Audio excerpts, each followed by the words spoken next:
Hello मेरे प्यारे दोस्तों, आप सभी को मेरे YouTube चैनल कहानी का खजाना में स्वागत करती हूँ। आई होप आप सभी लोग खुश होंगे, स्वस्थ होंगे।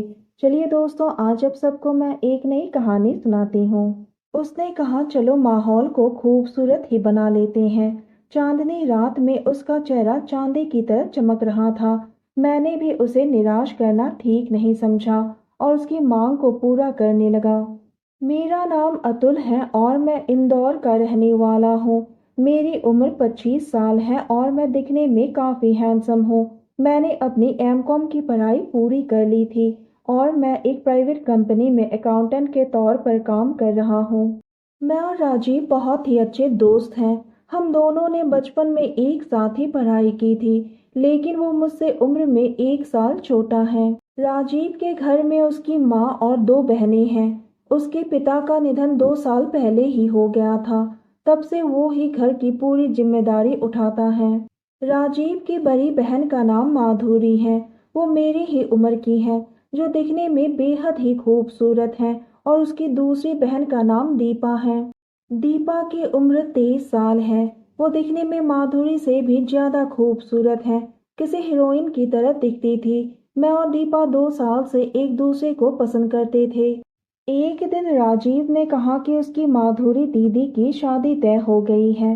लड़का इंदौर का ही है, लेकिन वो काम के सिलसिले में अहमदाबाद में रहता है और लड़का एक इंजीनियर है। राजीव मेरे घर आया और सबको शादी का निमंत्रण दिया। उसने मुझसे कहा कि अतुल, तुम्हें शादी के एक हफ्ते पहले से ही मेरे घर में रहना पड़ेगा। मैं उसे मना भी नहीं कर पाया। मैंने सोचा कि चलो इसी बहाने से दीपा के साथ थोड़ा समय बिताने को भी मिलेगा। उसके बाद वो वक्त आ गया। शादी के लिए एक हफ्ता ही बाकी था और मैं राजीव के घर चला गया ताकि उसे थोड़ा मदद कर सकूं। राजीव के घर वाले बहुत ही खुश थे। आखिरकार शादी का माहौल जो था, और घर में ये पहली शादी थी। उस दिन हल्दी का फंक्शन था। सब ठीक तरह से चल रहा था। फंक्शन खत्म होने के बाद हम सभी लोग बैठकर खाना खा रहे थे। खाना खत्म होने के बाद दीपा को अकेले देखकर मैं उसके पास गया, तो वो मुझसे बोली, रात को ऊपर वाले छत पर आ जाना। मैंने मुस्कुराते हुए अपना सर हिलाकर वहां से चला आया। मैं बहुत ही खुश था कि चलो आज अकेले में दीपा के साथ समय बिताने का मौका मिलेगा। रात में सभी लोग सोने के लिए चले गए। मैं भी अपने कमरे में गया और सबके सोने का इंतजार करने लगा।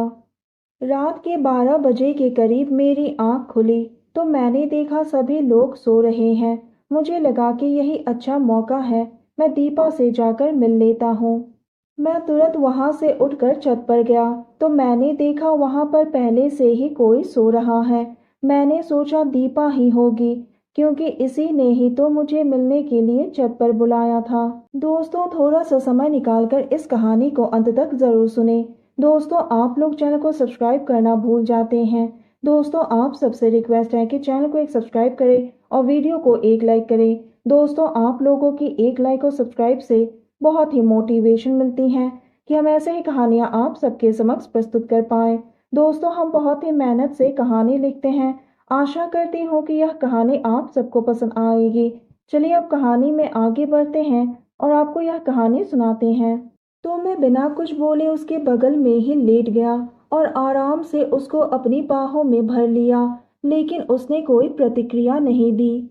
फिर मैंने सोचा कि दीपा नखरे दिखा रही है, तो मैंने पीछे से ही उसको गुदगुदाना शुरू कर दिया।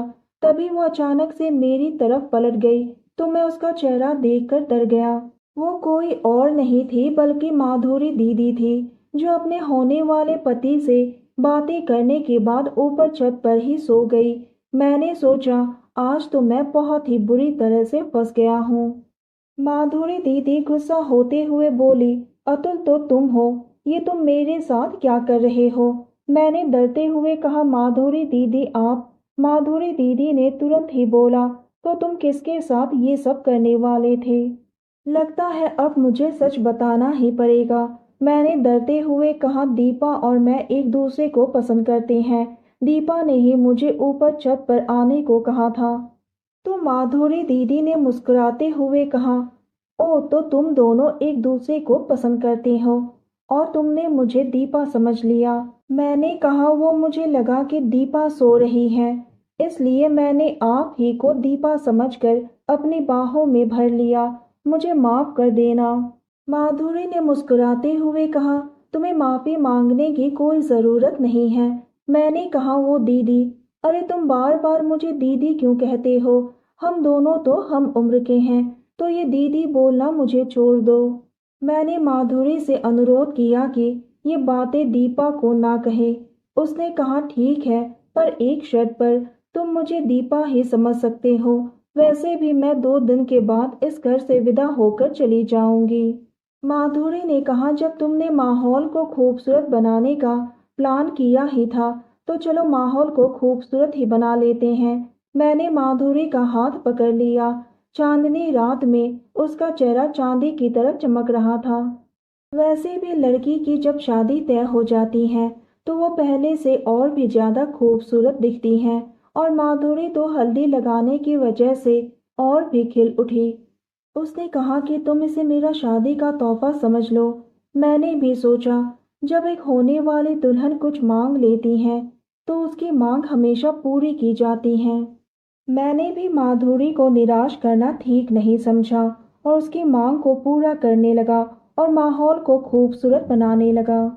रात को छत पर खुली आसमान के नीचे चांदनी रात की रोशनी में वो किसी अप्सरा की तरह लग रही थी। हम दोनों खुशी से उस पल को जी रहे थे। मैंने सपने में भी नहीं सोचा था कि मुझे इस खूबसूरत चांद का दीदार करने को मिलेगा। वो बोल रही थी कि अतुल, आज तुम्हारा साथ पाकर मैं बहुत ही खुश हूँ। मैं तो शादी हो जाने के बाद भी तुम्हें याद करूंगी।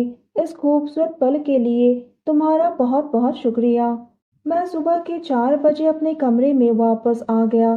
सभी लोग अभी भी गहरी नींद में सो रहे थे।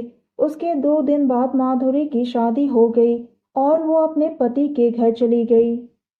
तो दोस्तों, यह कहानी सुनने के बाद आप सबकी क्या राय है, हमें कमेंट करके ज़रूर बताइए और साथ ही इस वीडियो को एक लाइक करें, चैनल को एक सब्सक्राइब करें और नोटिफिकेशन बेल को भी ज़रूर दबाएं ताकि अगली अपडेट सबसे पहले आपको मिले।